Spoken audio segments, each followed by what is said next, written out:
অনেক ছেলে আছে পরীক্ষা ফেল করে, মা বাপ কথা কয় না, ফেল করছে কথা কয় না, 2-3 দিন কথা বলে না। এখন ছেলের নাম মন্টু, তার এক বন্ধু আছে তার নাম ডবলু। ডবলু কয়, মন্টু তোর মুখ কালাকে কয় যে ফেল করছি, মা বাপে আর বাদ দেয় না, কথাও কয় না। তাতে অসুবিধা কি, নতুন ইন্ডিয়ান ফিল্ম আসছে, চল দেখবো গিয়ে। ওর নিয়ে গেল, যাইয়া ফিল্ম দেখাইলো, তারপরে কিছু ট্যাবলেট খাওয়াইলো, কি বাহা বাহা ট্যাবলেট নাকি একটা আছে না, হ্যাঁ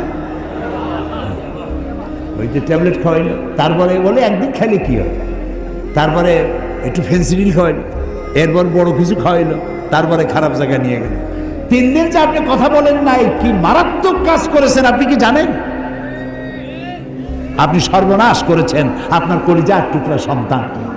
ও ফেল করেছে, আপনি বলেন আব্বু তুমি ফেল করেছো, দুঃখ নিও না, কষ্ট, মানুষ তো ফেল পাস তো করি, তুমি আগামী বছর ভালো পাস করবা, খুব মনোযোগ সহকারে পড়ো, কয়টায় ফেল করছো, কোনটায় ফেল করছো সেটা বেশি বেশি পড়ো।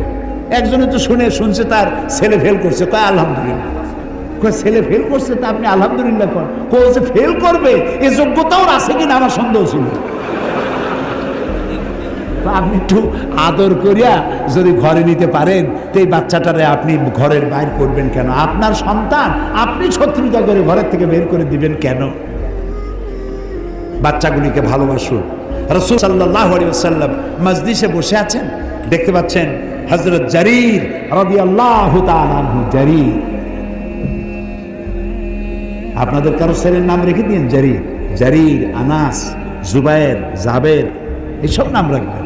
কি সব নাম রাখে, আকাশ, বাতাস, তারপরে যে কি হাবিজাবি নাম, মেয়েদের নাম রাখে এখন অক্সিজেন বেগম।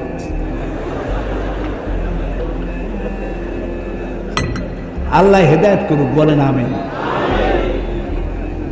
এরকম নাম আপনি রাখবেন কেন? ইসলামী নাম রাখবেন। কি নাম রাখবেন? ইসলাম। রাসূলের সাহাবীদের নাম রাখেন। আনাস, রাসূলুল্লাহ কি ভালোবাসতেন তাকে, সুবহানাল্লাহ। এইসব নাম রাখেন।